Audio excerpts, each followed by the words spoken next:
Hello viewers, स्वागत है आप सभी का दोबारा से हमारे इस यूट्यूब चैनल पे, जिसमें हम पढ़ने जा रहे हैं और हमने जो कंटिन्यू किया हुआ है अपने क्लास 10th मैथमेटिक्स एनसीईआरटी से chapter 7 that is your coordinate geometry. उस कोऑर्डिनेट जियोमेट्री के अंदर हमने लास्ट टाइम एग्जाम्पल्स डिस्कस किए थे, जो भी 7.2 से पहले, यानी एग्जाम्पल नंबर 6, 7, 8, 9 और 10। ये 5 एग्जाम्पल्स जो एनसीईआरटी के अंदर दिए गए हैं उन सबको हमने बड़े अच्छे से डिस्कस किया हुआ है। आपने अगर वो नहीं देखा हुआ है तो उसके लिंक इस वीडियो के डिस्क्रिप्शन में दे दी जाएगी, आप उसे ज़रूर देखें। उससे आपको इस पूरे एक्सरसाइज 7.2 के लिए एक आइडिया मिलेगा कि किस तरीके से सॉल्व करना है इन चीज़ों को। ठीक है, आज हम कंटिन्यू करने जा रहे हैं एक्सरसाइज 7.2 के क्वेश्चंस, जिसके अंदर हमें 1 से लेकर 5 तक हम डिस्कस करेंगे आज। नेक्स्ट पार्ट के अंदर 6 से 10 तक होगा। तो इस चैप्टर को स्टार्ट करने से पहले जो इस एक्सरसाइज के अंदर इम्पोर्टेंट फॉर्मूले जो इस एक्सरसाइज के अंदर जो कुछ इम्पोर्टेंट फार्मूलाज हैं, जैसे कि सेक्शन फार्मूला और मिड पॉइंट फार्मूला, ये दोनों पॉइंट फार्मूलाज ही मतलब ज़्यादा इसके अंदर इस्तेमाल होने वाले हैं। और इन्हीं दो चीज़ों को हम जो नया इस एग्जाम्पल्स में, जो हमने एग्जाम्पल नंबर 6 और 7 पढ़ा है अभी, उन एग्जाम्पल्स के अंदर जो नए 2 फार्मूले हमने पढ़े थे वो यही 2 फार्मूले थे। तो इन्हीं के बेस के ऊपर ये पूरा एक्सरसाइज सॉल्व हो जाएगा। तो ये मैंने इस तरफ लिख दिए हैं, ये जो लिखा हुआ सेक्शन फार्मूला और मिड पॉइंट फार्मूला, ये 2 फार्मूले हैं। यानी कहीं से भी मतलब कि अगर आपके कोई एक लाइन सेगमेंट है, उस लाइन को कोई दूसरा पॉइंट डिवाइड करता है या इंटरसेक्ट करता है, तो किसी रेशियो में करेगा, उस रेशियो को निकालने हो या फिर उसके कोऑर्डिनेट्स को निकालने हो तो हम सेक्शन फार्मूला का इस्तेमाल करते हैं।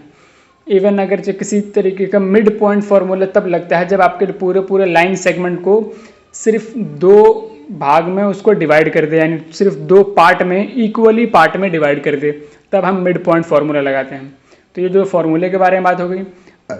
अब हम कंटिन्यू कर रहे हैं एक्सरसाइज 7.2, वहाँ के क्वेश्चन नंबर 1। तो क्वेश्चन नंबर 1 मैंने वहाँ पर लिखे नहीं है, मैं आपको पढ़ के बताता हूँ। क्वेश्चन नंबर 1 के अंदर क्या कहता है कि find the coordinates of the point which divides the joining of, 2 coordinates दिए हुए हैं -7 and 7 एंड 4, -3। ये 2 कोऑर्डिनेट्स हैं इन द रेशियो ऑफ 2:3।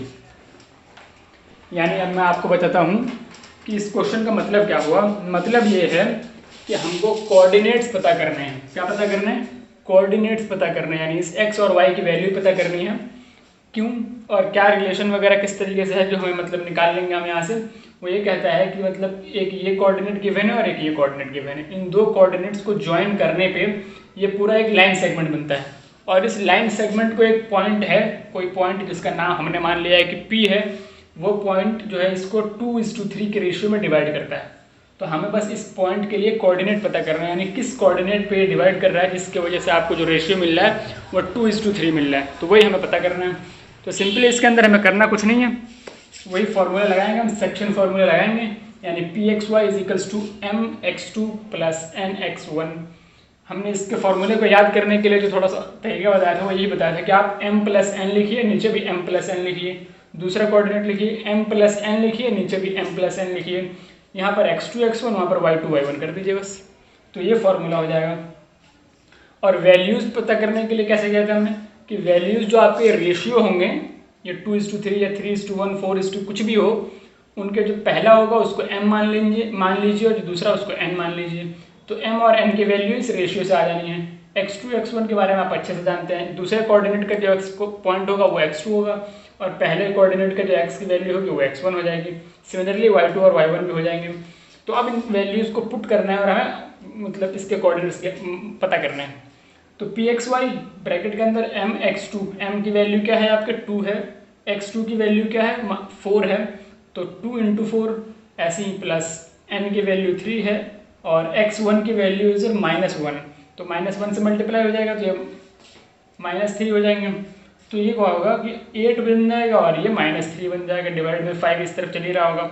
और दूसरा इस तरफ क्या चल रहा होगा कि m2 ही रहेगा, y2 की वैल्यू आपकी -3 है, y1 की वैल्यू इज 7, n की वैल्यू तो आपको पता ही है 3 है। इन सबको सॉल्व करें, नीचे से इसको डिवाइड करिए, -6 + 21 डिवाइड बाई 5, इस तरफ 8 - 3 डिवाइड बाई 5, जब 8 से 3 जाएगा तो 5/5 बन जाएगा, 15/5 बन जाएगा, यानी 1:3 is the coordinates for this point which is dividing this line segment into the 2:3 ratio, into the 2:3 ratio के जो डिवाइड पोर्शन में डिवाइड कर रहा है उस पॉइंट का कोऑर्डिनेट क्या रहेगा 1:3। ठीक है, तो ये क्वेश्चन नंबर 1 था।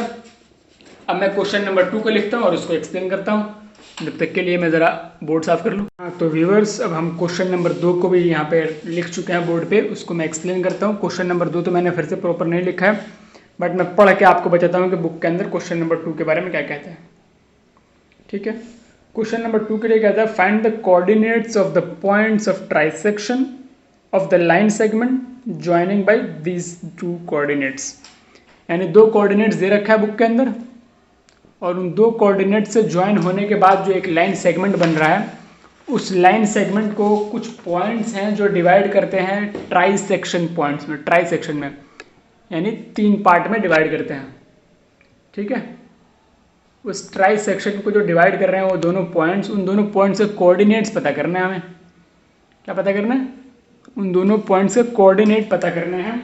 तो आइए मैं अब इसको एक्सप्लेन करता हूँ आपको। बड़ा ही आसान है। कोऑर्डिनेट्स इसके ऊपर हम एग्जांपल कर चुके हैं। वही है कि अगर आपने एग्जांपल देखा है तो इसको आप खुद से ही सॉल्व कर लेते, बट अगर नहीं देखा है तो फिर मैं इसको एक्सप्लेन भी कर देता हूँ।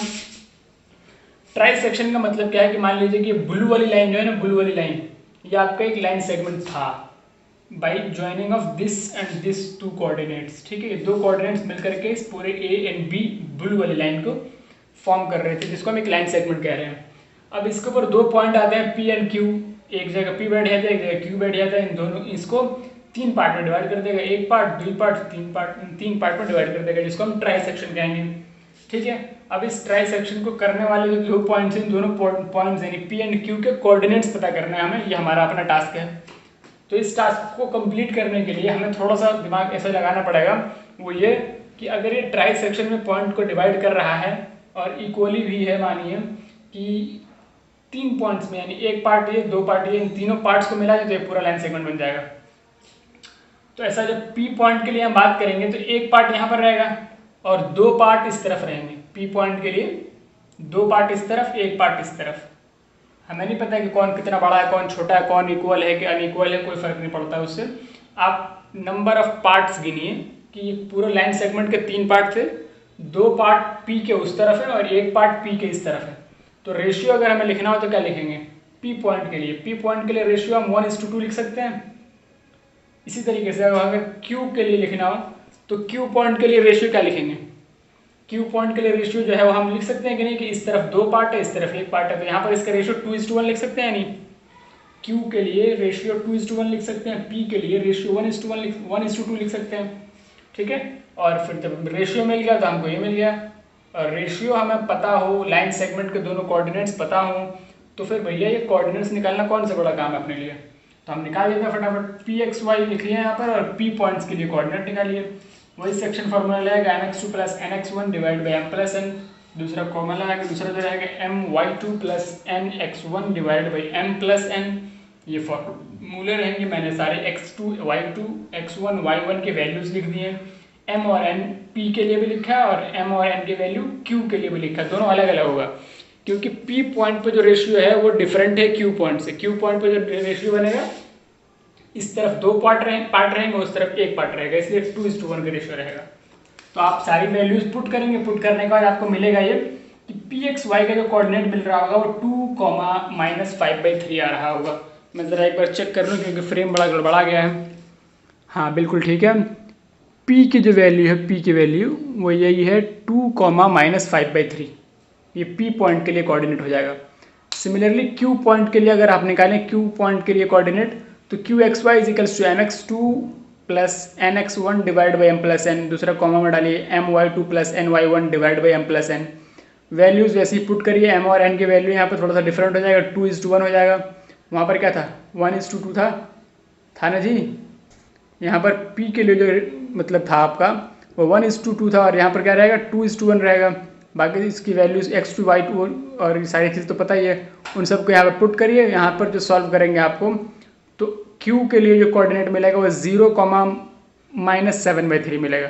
0,-7/3 यहाँ पे। तो इसी के साथ ये क्वेश्चन नंबर 2 कंप्लीट हो गया। हमने इस तरफ जो लिख रखा है वो वही फॉर्मूले हैं। क्या है? Section formula. वो इस तरफ ब्लू पार्ट में जो लिखा हुआ है ना, तो सिर्फ ब्लू पार्ट में ये सिर्फ फार्मूला है, section formula, mid point formula, और बीच में एक लाइन है। इस लाइन के बाद क्वेश्चन नंबर 2 शुरू होता है और इसी क्वेश्चन नंबर 2 पे हम डिस्कस कर रहे हैं। ठीक, तो क्वेश्चन नंबर 2 भी कंप्लीट हो गया। क्वेश्चन नंबर 3 में चलते हैं। Let me erase. तो भाई लोग क्वेश्चन नंबर 3 फ्रॉम एक्सरसाइज 7.2। इस क्वेश्चन के अंदर बड़ा लंबा चौड़ा सा स्टेटमेंट दे रखा है एक अलग कहानी की तरह। तो मैं पहले आपको एक तो चित्र दिखा देता हूँ। चित्र जो है आपका वो यहाँ पर चित्र है, इस तरीके का चित्र है ये। क्वेश्चन नंबर 3 एक्सरसाइज 7.2 ये चित्र है। इसके अंदर कह ये रहे हैं, मैं पढ़ के बताता हूँ। टू कंडक्ट स्पोर्ट्स डे, इनके स्कूल में स्पोर्ट डे मनाया जा रहा है भाई। In rectangular shaped school ground that is ABCD line दे रखे हैं। Lines have been drawn with chalk powder at a distance of 1 meter each. 100 flower pots have been placed at distance of 1 meter from each another. बहुत लंबा चौड़ा सा statement है भाई। इन सबको पढ़ करके मतलब मैं सीधा मतलब बताता हूँ आपको कहना क्या चाह रहे हैं क्वेश्चन के अंदर। क्वेश्चन के अंदर ये कह रहे हैं कि ये वाला पोर्शन आ रहा है कि नहीं, लेट मी चेक। यहाँ पर आप देखिए क्या ये रहे हैं कि इस तरीके का रेक्टेंगुलर जो है, इनके पास एक स्कूल फील्ड है, ठीक है। इस तरफ 100 फ्लावर रखे गए हैं, इस तरफ 100 फ्लावर रखे गए हैं और इस तरफ भी कुछ रखे गए हैं क्या? इस तरफ रखे कुछ नहीं गए, बस लाइन बना दी गई है। ये फर्स्ट लाइन है, ये सेकंड लाइन है, ये थर्ड लाइन है, ये फोर्थ लाइन है। इस तरीके से लाइन बना दी गई है। यहाँ पे फ्लावर पॉट्स रखे गए हैं, ठीक है। फ्लावर पॉट 1 2 3 4 इस तरीके से बना दिया गया है। कोई इस लाइन में भाग रहा है, कोई इस लाइन में भाग रहा है, कोई इस लाइन में भाग रहा है। अब कौन कहाँ पर है इसकी पोजीशन फ्लावर और उस लाइन के नंबर के हिसाब से बताया जा रहा है, ठीक है। Position of the student with his और हर फ्लैग, वो कैसे बताया जा रहा है? वो इस तरीके से बताया जा रहा है कि वो कितने नंबर फ्लावर के सामने है और कौन से लाइन में भाग रहा है। वहीं से हम कोऑर्डिनेट निकाल लेंगे। तो क्वेश्चन के अंदर कह रहे हैं कि 3 लड़कियां हैं, मतलब 2 तो अभी काम कर रही हैं, एक को और करने का मन है भाई। निहारिका है, वो 1/4 ऑफ द टोटल लाइन भागती है y एक्सिस के अलॉन्ग, यानी 1/4 फ्लावर पे है वो, ठीक है। इन सेकेंड लाइन, दूसरी लाइन में वो भाग रही है 1/4 का मतलब क्या है कि 1/4 ऑफ द 100। पूरे लाइन में कितने फ्लावर पॉट्स? 100 है ना, तो 1/4 का मतलब 1/4 ऑफ द 100, यानी चौथे नंबर पर सीधा सीधा आप मान के चलिए इस तरीके से कि 1/4 पोर्शन उसने कवर किया। 1/4 पोर्शन का मतलब क्या है क्या कि 1/4 इंटू 100 करेंगे आप तो क्या आ जाएगा 25। वो 25th फ्लावर पॉट्स के पास है। निहारिका ने जो कवर किया है ना वो 25th किए हैं। 1/4 किसका? 100 का, तो क्या हो जाएगा 25 हो जाएगा। 25 कौन सी लाइन में? सेकंड लाइन में। तो इससे क्या होगा कि निहारिका का कोऑर्डिनेट हम लिख लेंगे क्या? 2 and 25 is the Niharika's coordinate that is represented by n। मैंने खुद से लिखा है कि n से रिप्रेजेंट करने इसको मान लीजिए, ठीक है। डिस्टेंस AD वगैरह कुछ इन्होंने अपना मान रखे हैं। मान लीजिए कि जो पॉइंट रहेगा ना, जिस पॉइंट पर आपकी निहारिका है उसको n कह रहा हूँ मैं, और प्रीति के कवर डिस्टेंस क्या है? 1/5 ऑफ द 100 फ्लावर पॉट्स। तो इसे क्या हो जाएगा? 20 हो जाएगा। कौन सी लाइन में भाग रही है? 8th लाइन में भाग रही है। तो इसे कोऑर्डिनेट क्या हो जाएगा? 8 and 20। ये कोऑर्डिनेट हो जाएगा किसका? प्रीति का। P पॉइंट से रिप्रेजेंट कर दीजिए। तो क्वेश्चन के अंदर अब क्या ये रहा है कि पहले तो हमें डिस्टेंस पता करना है कि इन दोनों फ्लैग के अंदर, यानी जो निहारिका भाग रही थी ग्रीन फ्लैग लेकर के, प्रीति भाग रही थी रेड फ्लैग लेकर के, तो इन दोनों फ्लैग के बीच में डिस्टेंस कितना है? इन दोनों फ्लैग के बीच में डिस्टेंस कितना है? तो हमें डिस्टेंस निकालने के लिए पहले तो 2 कोऑर्डिनेट पता होना चाहिए ना, तब तो हम सिंपली डिस्टेंस फार्मूला लगाएंगे और डिस्टेंस निकाल लेंगे। तो वही 2 कोऑर्डिनेट्स मैंने यहाँ लिखे हुए हैं, एक ये P4 प्रीति के लिए, N4 निहारिका के लिए। इन दोनों के ये हो गए। और इनके कोऑर्डिनेट्स कैसे लिखे हैं कि 1/4 ऑफ द पोर्शन वो ऑलरेडी कंप्लीट कर चुकी है, यानी 1/4 ऑफ द पोर्शन यानी 100 का, 100 फ्लावर पॉट्स में से 1/4 कंप्लीट कर चुके हैं, यानी 25 कर चुकी है। तो इसका y एक्सिस के अलाउंग जो रहेगा पॉइंट वो 25 रहेगा। सिमिलरली 1/5 कर चुकी है तो इसका 20 बनता है, तो 20 y एक्सिस के अलाउंग हो जाएगा। x एक्सिस वो रिप्रेजेंट करेगा कि कौन से लाइन में भाग रहे हैं ये लोग। सेकंड लाइन में भाग रही है निहारिका, तो इसके x की वैल्यू सेकंड हो जाएगा 2 हो जाएगा, और प्रीति के अंदर 8 हो जाएगा। 2 पॉइंट्स मिल गया। डिस्टेंस फार्मूला लगाइए और पहले पार्ट को सॉल्व करिए, distance between these 2 flag. Distance formula NP is equals to x2 minus x1 का square plus y2 minus y1 का स्क्वायर। और x2 x1 की वैल्यूज आपको पता है, इन 2 कोऑर्डिनेट्स आप निकाल लेंगे, है कि नहीं? इन 2 कोऑर्डिनेट्स आप सिंपली निकाल लेंगे। 8 माइनस 2 का स्क्वायर प्लस 20 माइनस 25 का स्क्वायर। 8 से 2 जाएगा तो क्या बच जाएगा? 6 बच जाएगा। 6 का स्क्वायर 36 हो जाएगा, -5 का स्क्वायर 25 हो जाएगा। तो 36 + 25 √61 NP डिस्टेंस। आप पॉइंट को जो भी बुक में दे रखा है उस हिसाब से मान सकते हैं, बाकी इस तरीके से मैंने लिखा है कि जो NP पॉइंट रहेगा, N यानी निहारिका का पोजीशन, P यानी प्रीति की पोजीशन, इन दोनों के पोजीशन का जो डिस्टेंस रहेगा, इन दोनों के फ्लैग का जो डिस्टेंस रहेगा वो √61 रहेगा। क्योंकि इसको बाहर नहीं ला सकते तो इसको इसी में छोड़ दीजिए। दूसरा पार्ट क्या कह रहा है इस क्वेश्चन के कि इन दोनों जो सेपरेशन है इन दोनों फ्लैग का, इसके बिल्कुल ही एग्जैक्टली बिटवीन, मतलब कि exactly between the two flag, इन दोनों फ्लैग के बीच में, एकदम बीच में एक रश्मि है, वो अपना ब्लू कलर का फ्लैग लगाना चाहती है। तो एग्जैक्टली बिटवीन का क्या मतलब है कि ये बिल्कुल मिड पॉइंट पर लगाना चाहती है। तो मिड पॉइंट का मतलब एक लाइन सेगमेंट का अगर हमें मिड पॉइंट निकालना हो तो कैसे निकालेंगे? सिंपली भाई ये रहा ना, इस बॉक्स के अंदर नजर डालिए आप, इस बॉक्स के अंदर ये जो दे रहा है वो रश्मि के फ्लैग के लिए जगह बताएगा कहाँ पे लगाना है रश्मि को। The coordinates where the Rashmi should post her flag, जहाँ पर उसको अपना झंडा लगाना चाहिए जो कि एग्जैक्टली बिटवीन देम हो जाएगा। तो उसके लिए फॉर्मूला रहेगा x1 + x2 / 2 और y1 + y2 / 2। ये मिड पॉइंट फार्मूला है, सिंपल और कुछ भी नहीं है। मिड पॉइंट फार्मूला ये था ना जी, ये कोऑर्डिनेट हमको निकालना रहता था, x1 + x2 और y1 + y2 / 2 दोनों में रहेगा। तो x1 x2 का वैल्यू पता है, y1 y2 की वैल्यू पता है, पुट करिए, सिंपली निकाल लीजिए। ये 5, 45/2 हो रहा है। इसको चाहो तो आप डिवाइड भी कर सकते हो, 22.5 आ जाएगा। 5, 45/2 इस कोऑर्डिनेट पे अगर रश्मि अपना फ्लैग लगा देगी तो ये निहारिका और प्रीति इन दोनों के फ्लैग के बिल्कुल बीच में चली जाएगी। तो ये था अपना क्वेश्चन नंबर 3, बहुत बड़ा सा स्टेटमेंट था बट इट्स ओके, कवर हो गया कंप्लीट। क्वेश्चन नंबर 3 हो गया। अब 4 और 5 ये दोनों में डिस्कस कर लेता हूँ। तो रुकिए मैं इरेज कर लूँ पहले। तो मित्रों, हमें क्वेश्चन नंबर 4 जो एक्सरसाइज 7.2 से मिलती है, उस क्वेश्चन के अंदर कहता क्या है कि हमें रेशियो निकालना है। यानी 2 कोऑर्डिनेट्स गिवन है, वो 2 कोऑर्डिनेट से मिलने के बाद एक लाइन सेगमेंट का निर्माण होता है और उस लाइन सेगमेंट को डिवाइड करने वाला ये जो शख्स है ना, P पॉइंट वाला, -1 और 6 कोऑर्डिनेट वाला, ये इसको डिवाइड कर दे रहा है। हमें पता करना है कि किस रेशियो में डिवाइड कर रहा है। तो ये अपना टास्क है इस क्वेश्चन के अंदर। तो हमें क्या करना है जी कि A और B है, इन दोनों का कोऑर्डिनेट्स दे रखा है, लाइन सेगमेंट ज्वाइन करने का बन जाता है, P पॉइंट पे इसको डिवाइड करना है। रेशियो अपने को नहीं पता तो हम क्या करते हैं इस सिचुएशन में, रेशियो हम मान लेते हैं, k:1 इज द रेशियो, ये हमारा माना हुआ है। सपोज या लेट की रेशियो जो है वो k:1 है, ठीक है। और k:1 है का मतलब n की वैल्यू क्या हो जाएगी, n की वैल्यू 1 हो जाएगी। और सिंपली अपने को लगाना है वैसे फिर से सेक्शन फार्मूला pxy, इसी कोऑर्डिनेट के लिए लिखेंगे ना pxy। Let me check whether it is inside the frame और नॉट। हाँ ठीक है, pxy आपका ये हो जाएगा, pxy के लिए mx2 + nx1 / m + n, और इस तरफ भी my2 + ny1 / m + n। इनकी वैल्यूज पुट कर दीजिए फटाफट। m की वैल्यू k है, n की वैल्यू 1 है, x2 की वैल्यू इज 6 एंड x1 की इज -3, ठीक है, -3। तो इन सब की वैल्यू पुट करते करते चले जाएंगे और इससे क्या होगा कि हमें इक्वेट करना है। इस तरफ जो कोऑर्डिनेट है, कोऑर्डिनेट गिवन है, pxy के कोऑर्डिनेट -1 और 6 गिवन है। तो अब क्या करना है कि ये जो मतलब कि हमारा ये टर्म होगा ना वो इस -1 से मैच करेगा या इक्वेट होगा, और ये जो टर्म होगा वो इस 6 से इक्वेट करेगा।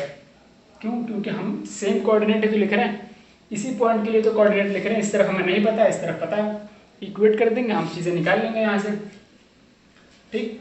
तो इसको हम इक्वेट करते हैं। फाइनली यहाँ पर आएगा 6k - 3 / k + 1, ये बन जाएगा, और कॉमा लगा के इस तरफ -8k + 0 / k + 1।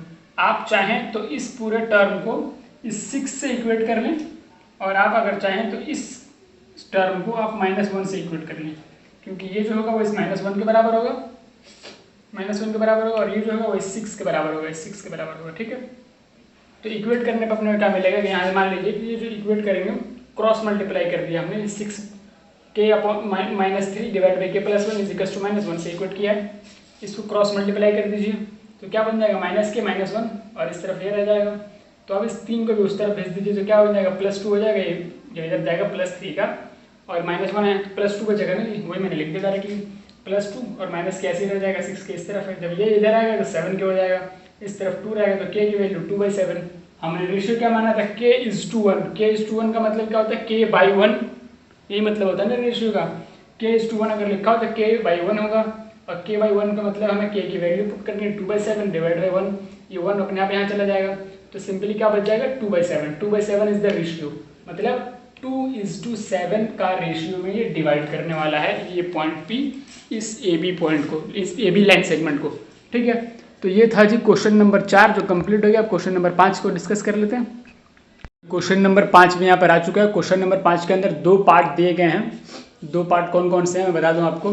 किसके अंदर क्या ये रहा है क्वेश्चन नंबर 5 में कि find the ratio in which the line segment joining by this 2 points 1 -5 and -4 5 that is divided by the X axis, divided by the X axis. इस लाइन सेगमेंट को जो डिवाइड कर रहा है वो कौन कर रहा है, सिर्फ एक्स एक्सिस कर रहा है। इसका मतलब ये होगा कि वाई की जो वैल्यू है ना, वाई एक्सिस की जो वैल्यू रहेगी वो 0 रहेगी। एग्जाम्पल में आपको याद होगा, अगर आपने एग्जाम्पल्स वाले वीडियो देखे हैं तो उसके अंदर एक तरीके से इस तरीके से क्वेश्चन था जिसके अंदर था कि Y axis is dividing the line segment. वहाँ पर वाई एक्सिस डिवाइड कर रहा था उस लाइन सेगमेंट को, तो हमने क्या लिया था कि वाई को हमने वैल्यू, वाई की वैल्यू फाइंड की थी और एक्स की वैल्यू अपने आप ही 0 मान ली थी। ये जाहिर सी बात है कि जब एक्स एक्सिस की ही बात चल रही है तो वाई के इसके अंदर कोई इन्वॉल्वमेंट नहीं है। जब इन्वॉल्वमेंट नहीं है तो उसकी वैल्यू 0 होनी है। इसी तरीके से यहाँ पर यही चीज़ है कि 0 हो जाएगी। हमें यहाँ पर क्या पता करना, 2 चीज़ें पता करनी है। पहले तो रेशियो पता करना है। रेशियो के पता लग जाने के बाद हमको इस पी एक्स का जो पी पॉइंट का कोऑर्डिनेट है ना, यानी सिंपली अगर मैं कहूँ तो इस एक्स की वैल्यू निकालनी है, कोऑर्डिनेट की वैल्यू निकालनी है हमने। एक तो वाई एक्सिस की वैल्यू अपने को पता ही है, इसका पता लग जाएगा तो पूरा कोऑर्डिनेट का पता लग जाएगा। तो पहला पार्ट है कि आप रेशियो पता करिए, दूसरा पार्ट है कि आप कोऑर्डिनेट पता करिए। तो रेशियो पता करने के लिए हमने ये मान लेते हैं कि भाई k:1 के रेशियो में है, k:1 के रेशियो में सेक्शन फार्मूला लगाएंगे तो हम क्या करेंगे, ये फार्मूला लगा देंगे भाई। और ये जो एक कोऑर्डिनेट है x 0 है, इसको मान लीजिए। अब आपको क्या करना है कि इस टर्म को इस 0 से इक्वेट कर सकते हैं ना, x की वैल्यू नहीं पता बट y की वैल्यू तो पता है ना उस कोऑर्डिनेट के अंदर। तो इस उसी के हिंट और उसी की मदद से हम रेशियो निकाल पाएंगे। इसकी मदद से कि ये जो y की वैल्यू 0 है ना, इसकी मदद से हम अपना जो सेकेंड टर्म रहेगा उसको हम इक्वेट कर देंगे 0 से। यानी इस तरफ mx2 + nx1 divide by m+1 m+n, इधर भी my2 + ny1 divide by m+n। इन दोनों की तरफ वैल्यू पुट करते चले जाइए। m की वैल्यू